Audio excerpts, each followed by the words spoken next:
What's up guys, welcome back to the channel. So in this video I'm going to be getting this wall ready for an accent wall install. I'm going to be laying it out with the chalk line and figuring out where I want everything proportionally.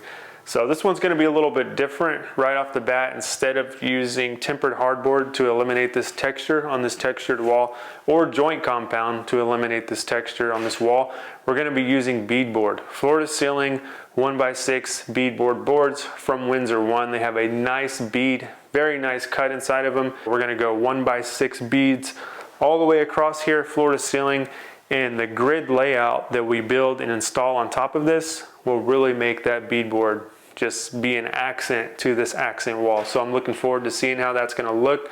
But proportionally, I don't really know what I'm doing right now as far as panels, and that's why I love chalk lines. So let's get started. So the first thing I always do when I'm laying out one of these accent walls with my chalk line is I always start with the definites. So I'm definitely going to have a crown up here that's going to come 3.5 inches down from the ceiling. I want to make a chalk line from the ceiling down 3.5 inches from wall to wall. And then I'm going to have a reveal on a 1x6 is what it's going to be.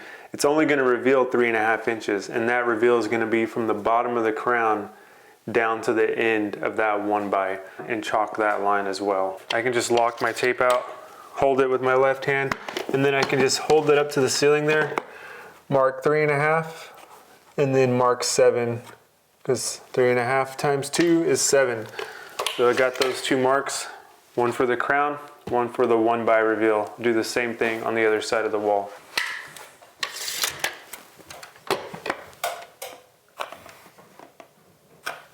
So I just chalked this out with blue and noticed it didn't show up at all on the camera, so we're going to go with this deep red.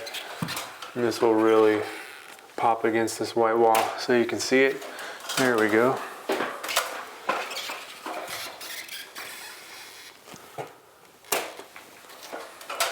So that's our definite up top. Now we can go to our bottom and do our definite as well. We're gonna have a 1x6 base and then a 3.5 inch reveal up from that. So I'll mark 5.5 inches from the floor up and then 3.5 inches from the base up. All right, so we got our bottom two chalk lines representing the base and the bottom rail, and then our top two chalk lines representing the crown and the top rail. So last thing we need to do to set the parameters on this is get our vertical stiles on the left and right sides, and then we'll be able to kind of finesse this down to what we really want it to be for the panel layout in the middle. So real quick, before we chalk out these vertical stiles on the left and right sides here, I want to talk to you a little bit about design. Essentially, I have a 1x4 reveal here. I mean, a 3.5 inch reveal is a 1x4 reveal, but we know that board technically is a 1x6 because the crown is setting on it. So I just want to make that clear. And if that doesn't make sense, you'll see it later in the install. So I could take that same 3.5 inch reveal or 1x4 and run it down the sides too, and then just fill the whole field here for our layout. But I think I'm going to step it up to a 1x6. Just having that extra 2 inches I think is going to make a big difference, because if we have all those beads running vertically, I feel like it could get a little busy. And then I may even run a piece of trim inside each panel, and then it really may get busy, but it may not. This is just me kind of thinking about it, and I'm a very visual person, so I really need to see this before I do it, because I want to make sure it's going to look well in the space. So I'm going to go with that 1x6, and the beauty of the chalk line, like I keep bragging on, is if I don't like it, and I can just erase those chalk lines and step it back down to a 1x4. So there we have it. We have the definite pieces marked. Our parameters are set on top, bottom, and both sides here. And next we're gonna have to do is figure out the math on the layout in the middle section here, or the field, whatever you wanna call it. This is all up for grabs. It can be whatever we want it to be, but generally the wall kind of tells you what it needs to be. Thankfully, figuring out the math on an accent wall is not as hard as figuring out you're getting ripped off on your mortgage. So what you can do here is just measure long ways the wall from side to side and then from top to bottom. Write that down and then subtract the parameters that we have set. For example, we'll measure this wall all the way across, and then we'll subtract a 5.5 inch board here and a 5.5 inch board here. So we're gonna subtract 11. Same thing from top and bottom. We have a total of 7 up here, and then we have a total of 9 down here that needs to be subtracted. So we're gonna minus 16 inches from whatever measurement we get here from top to bottom. So I just did the math on my accent wall here, and what we're gonna have is we're gonna have 4 panels in the grid going across horizontally and 3 going up and down vertically. So 1, 2, 3, 4, and then 1, 2, 3. And those are slightly out of square. They're slight rectangles. So they're 29 inches across horizontally, and they're gonna be 26.5 inches up and down vertically.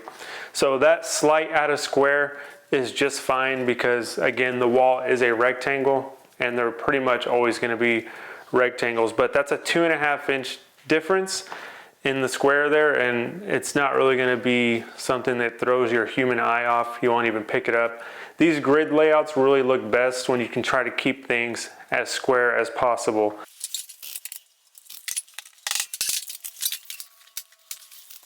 So there's a look at the accent wall all chalked up, and I think it looks awesome. I'm gonna go with the 1x6 stiles and rails. I'm really happy I made that decision and not the 1x4s.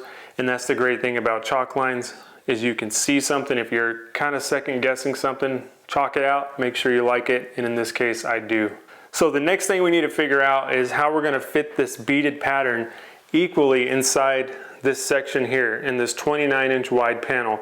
And thankfully Windsor One doesn't just give you one beaded profile to choose from.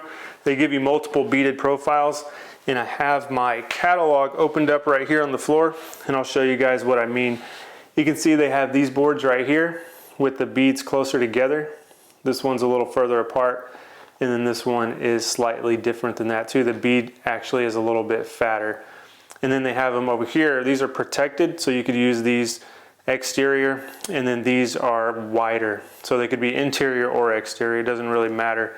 But they have different profiles to choose from, and they kind of show you how those will look. And there's really no guessing here, because I'll show you guys in the catalog, they have detailed drawings of all their profiles, so there won't be any question about it. So I can know right here, I'm gonna have an 1 7/8 face from bead to bead. So that pattern will continue. And then there's one right here that's 2 3/16 from bead to bead. So that pattern will continue. So I need to find which one of these right here is gonna fit equally inside this 29 inch panel. So I'm gonna, again, do some math for that, and then we'll figure it out. All right guys, so I think the one I'm gonna use is this WOBC6 right here. And that one is gonna be a nice reveal on my 29 inch panels, and it'll look really good.